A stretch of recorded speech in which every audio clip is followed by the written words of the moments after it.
Ciao, sono Michele Righetti ed oggi impariamo a suonare Jingle Bells, la famosa canzone di Natale.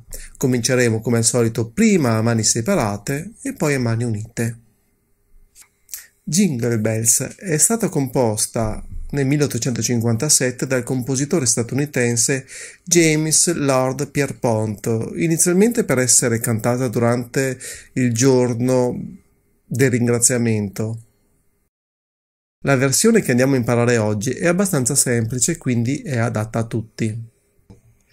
La potete scaricare liberamente al link che vi lascio qui sotto. Prima di iniziare andiamo ad esaminare lo spartito. Vediamo che c'è un diesis in chiave, ovvero il Fa diesis. Ciò significa che è in tonalità di Sol maggiore. Il Fa diesis in chiave vuol dire che ogni nota Fa sarà diesis, quindi Fa diesis per tutto il brano. Inoltre il ritornello ha la particolarità di avere due finali diversi, ovvero uno per la prima volta e uno per la seconda volta che andiamo a suonare il ritornello. Infatti la prima volta che suoniamo il ritornello eseguiamo le battute 23 e 24 indicate con il numero 1 nello spartito, mentre invece la seconda volta saltiamo queste due battute e passiamo subito alle due successive 25 e 26 e concludiamo il brano. Bene, ora andiamo a suonare.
Se questa lezione ti è piaciuta, lascia un like e iscriviti al canale.